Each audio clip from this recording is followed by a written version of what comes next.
Hello everyone, this is Crota giving you game 1 in a series between Fly versus Th000.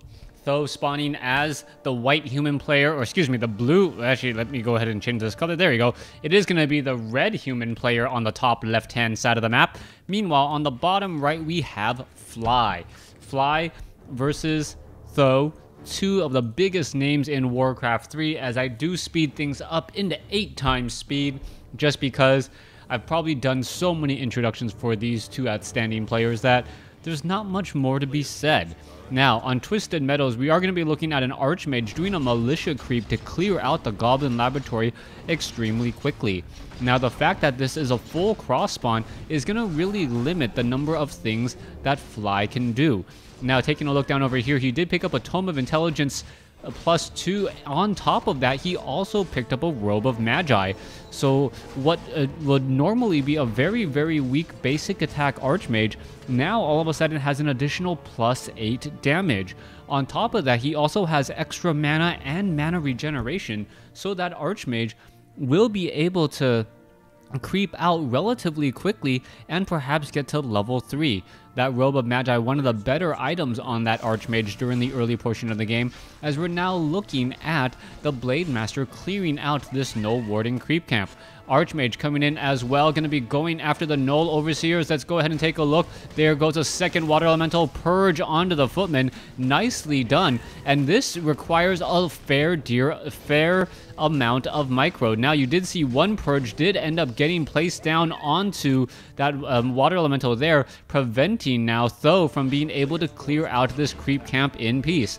Footman now engaging against this Blade Master. The Blade Master has taken a fair bit of damage, and I don't know if he really wants to try and fight in this matchup here. Alright, Blade Master does get the kill there. Didn't even see him swing the sword, so to speak, as the Blade Master now down to 77 hit points and regenerating nicely. So far, this action or fast-paced game by both of these players, as we're looking now at a Militia clear of, I believe, perhaps this creep camp here to get the Archmage to level 3. If the Archmage can get to level 3, that will have a very profound impact on the game, as the Archmage is now perhaps heading over to buy some items from the Goblin Merchant Shop. Let's take a look at this. Oh, a beautiful stop by Fly, bringing over a whole bunch of grunts to make sure that the Archmage cannot freely creep with those Militia down over here. What is going to happen? I cannot imagine that he's going to try to clear out this Ogre Magi creep camp at all, as the grunts are now chasing over here. Those peasants are all going to be in a really rather poor position, as now in comes the Blade Master. Alright, a whole bunch of peasants now coming across. We do not, oh, we do have a lumber mill. So this is all of a sudden going to turn into a tower rush attempt. Alright.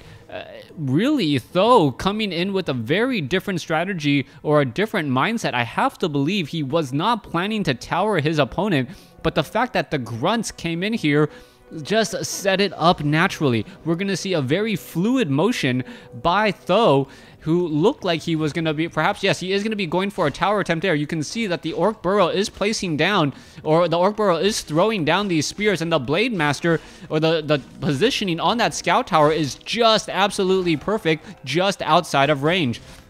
Defend now on those footmen, and this is going to be a very, very tough battle. The peasants need to massively repair here. Blade Master now gets to level 2, and I don't believe that Th000 is going to be rewarded for this brilliant change in strategy, as the guard tower will most likely not get up. You can see that the Blade Master is now getting in a bit of experience. The guard tower is currently trying to be repaired, but it is not going to happen, as the grunts are now trying to get away. Water Elemental, critical strike coming in from Fly. If this Archmage could just get to level 2 or level 3, that would change things drastically. Double sheep wall all the way, preventing the Archmage from getting away here, as the Boots of Speed on the Archmage is allowing him to run around very, very quickly.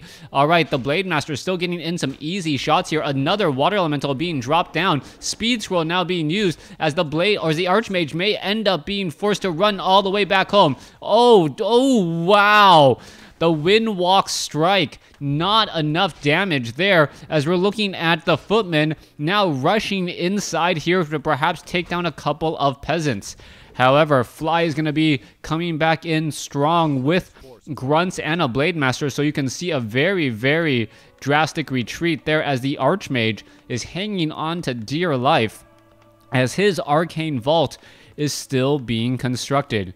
All that Archmage can really say to himself is, please don't die, please don't die, please don't die, please don't die, as the Blade Master is still nowhere to be found. Alright, as I say that, Th000 did quickly find the Blade Master, and this is a very, very important strategy now.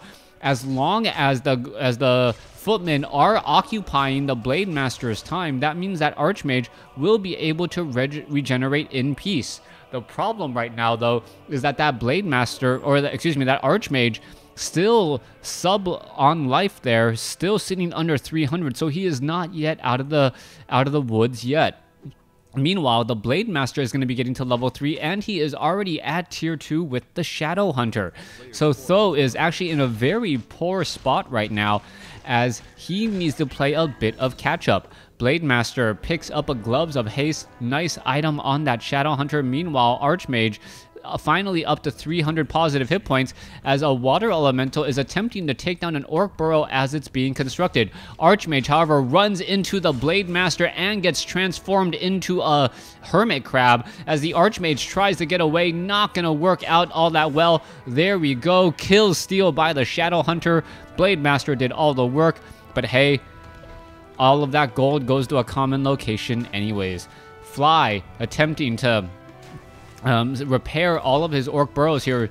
The double Water Elementals are not going to be able to stop very much. Fly is currently pretty low on Orc Burrows, 37 over 40, so he is in a little bit of a, oh, I believe that was timed life. Beautifully done there, as now the Water Elemental is doing a bit of a dance. Alright, the Water Elemental going after this Orc Burrow down over here. It looks like the Windwalk Strike is going to end up taking it down. And, oh, did the... I believe the Blade Master got experience on that. Pretty much looks like it, as now the Footman and the Archmage are now trying to rush back in. Archmage does have a Clarity Potion, but has not used it yet. Meanwhile, you can see the Blade Master is going to rush into this spot here, and now the Blade Master with that very high damage is going to shut down all of these Footmen.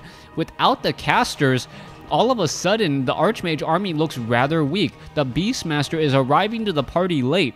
Remember, Tavern heroes on average come out faster than hired or trained heroes from your altar, your main altar, but the Shadow Hunter is already at level 2 while the Beastmaster is still sitting at level 1. I believe the Spirit Walker should be going into adept training here in just a moment, and Fly is just perfectly positioned to get ahead of his opponent. He's going to be able to start dispelling magic on these Water Elementals pretty quickly as long as he starts saving up a bit of mana. However, the Spirit Walker is taking a bit of damage from the Quill Beast, and that Water Elemental deciding to go into the ethereal form to try and stay alive. That's exactly what he will do, as the Spirit Walker is a rather expensive unit. Orc Burrow currently being repaired by one peon.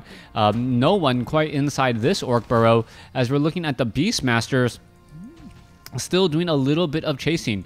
Low hit point Spirit Walker still regenerating hit points. Water Elementals attempting to take down an Orc Burrow, and this harassment is really taking its toll there, as we see another Orc Burrow now taken down. 46 over 40 supply. We are now upside down on terms of supply, and wow, that Quill Beast almost got the kill on that Shadow, on that Grunt. That poor Grunt would have been dead if it was not for that healing wave at just the right moment.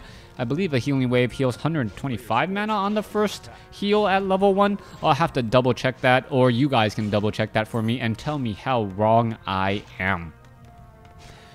Coming back to take a look at the Archmage and the Beastmaster. Archmage, Beastmaster now heading to the top right of the map here. You can see that there is an Arcane Sanctum, and they are double training some Sorceress, but this is perhaps a little too late, as we are only seeing a 28 over 42 supply army compared to 46 over 40. Th000, with his very, very strong micro, has been able to just survive up until this point, but I don't know how far ahead he can really get. The Shadow Hunter now at level 3, so the Blade Master and Shadow Hunter are both the same level as the primary hero for the human army. Beastmaster still quite a ways from level 2, and you really need level 2 for that Hawk in order to keep track and keep tabs of the army. Potion of invulnerability also on that Shadow Hunter, making it extremely easy to take him down, or extremely difficult to take down that Blade Master, as the Blade Master will be able to heal relatively quickly. And now the Blade Master even comes in to steal the Scroll of the Beast. Alright, somehow that the Blade Master is currently revealed by Dust of Appearance. No Hawk as of yet, as the Beastmaster may try to summon up a Quill. There's a Quill Beast. Are we going to see a Hawk? I don't believe so. There it goes, as now we are looking at that Blade Master still causing a whole bunch of problems. Blade Master now getting extremely close to level 4, which does mean level 2 critical strike on that Blade Master, but the Quill Beast and the Militia gonna be just enough to push back this army. And now the question remains, how much mana is on those Spirit Walkers, and is there enough mana to disenchant all of the slow and the summons? That is the big question here. The Spellbreakers are nearby to try and spell steal all of that Spirit Link, as the Archmage and the Beastmaster, or the Archmage and Beastmaster, which is currently being resurrected, need to come together to take out Fly. Currently, Fly still sitting at level 3 on both of his heroes, I believe. There's the Shadow Hunter. I'm looking for the Blade Master. Blade Master is down over here. Both of them still sitting at level 3. Sells the Scroll of the Beast, which is worth 200 gold. Worth 20 seconds of time. And yes, that Blade Master is just looking very strong at this point, being able to wind walk as much as he wants. He also has a potion of mana, and his base damage could get even higher if eventually he goes into Fortress and picks up an Orb of Lightning. Orb of Lightning so effective against this strategy, because Purge naturally deals extra bonus damage to summon units, and that's what the Orb of Lightning does. Chance on hit to proc Purge and just disenchant the unit in a moment's notice. Archmage now sitting at level 4. He does have level 2 Brilliance Aura, which will mean more slow, but it may be too little too late, as a Hawk quickly gets ensnared. Where is that Beastmaster? Beastmaster is sitting off over here. You can see that the Raiders are all ready to go, attempting to take down the Great Vault. We are seeing on 48 supply compared to 60, and it is going to really come down to how effective those Militia are going to be in this upcoming fight. Beastmaster comes in to try to engage against a Blade Master. There's the Ensnare. Scroll of Town Portal finally coming in. There you have it. There's a bit of slow. Invisibility is on that Beastmaster, but we are going to see perhaps some disenchants as the Blade Master now pushing his way through. Kodo Beast now coming in. Perhaps we will see a bit of Devour to try and counteract all of these Spellbreakers, as Spirit Link is still going down. Blade Master going after all of the Spellbreakers here. Spellbreakers trying to make sure that that Blade Master has no real mana, as we see constant pressure. Alright, Blade Master now once again gets a Windwalk strike onto the Archmage. Archmage still continuing this fight here, as we are still seeing more and more healing waves. Kodo Beast doing a great job attempting to fight back here. We may see a Goblin Zeppelin pick up the units to try and get behind enemy, or get behind friendly lines, and be able to fight within range. Alright, there goes the Beastmaster. There goes the Archmage. There's an Ensnare on the Beastmaster now, as the Archmage... Oh, Blade Master down to 128 hit points, 106, 287, and he may need to use the Scroll of Healing to try and stay alive. Alright, that Blade Master down to 76 hit points. Really cutting a bit close there, as a Sorceress will get taken out. Alright, Blade Master now getting healed back up. We see a Voodoo Lounge now coming into play, as Th000 is doing his best to try and fight back the wave after wave after wave of units. Kodo Beast, there is a Spellbreaker in the belly, and now Fly setting up watchtowers to try and return the favor that Th000 did earlier. All right, it looks like Fly's progression is going to be just a bit more successful, as the Beastmaster is now trying to tank a Blade Master damage. Doesn't look that good, as the Beastmaster still able to drop off more Quill Beast to try and finish off some units. All right, Beastmaster unable to engage against that Blade Master right there. Let's take a look. The Beastmaster is now right there. Finally drops another Quill Beast and in position. Oh, picking up, dropping, being put back down, but that Beastmaster is not engaging since he is melee. 40 over 30 supply now as the units are backing off. Fly knows he has dealt a crippling blow to the production of Th000, as Th000 now forcing himself to take down a watchtower that is not yet up. All right, Archmage with double robes of Magi and plus 12 attack, and still having a bit of trouble here, as he may be able to take down perhaps one of these Raiders. Yes, a Raider does get taken down before the healing wave goes off. Beastmaster still in a little bit of trouble here, and Fly, who should be able to easily take out his opponent, is still making this fight look a little bit, or rather Th000 is making this fight look much closer than it really is. Archmage with 660 mana, if it somehow could absorb damage on its mana, that would be much, much more impressive, but the Archmage attempting to fight back here, still dealing a lot of damage to the Blade Master. All right, Blade Master still looking fairly strong. No longer has the Scroll of Healing, but should be able to regenerate a bit further, as the Shadow Hunter at level 5 has been using those level 3 healing waves to keep up that Blade Master. Even though the Blade Master is still sitting at level 4, he is the crux and the focus point of all the damage in the army. All right, Fly getting healing waved continually, trying to stick around, trying to make this fight look a bit more one-sided, but it is not working out. It looks as though the Beastmaster may end up falling here, and if the Beastmaster does fall, I think that will pretty much be it. No more bonus damage from those Quill Beasts, and there is the GG. Th000 loses game 1. Fly taking game 1 in an impressive fashion after catching Th000's Militia midfield. Thanks for watching. Thanks for listening. Hope you guys enjoyed game 1. Please stay tuned for game number 2.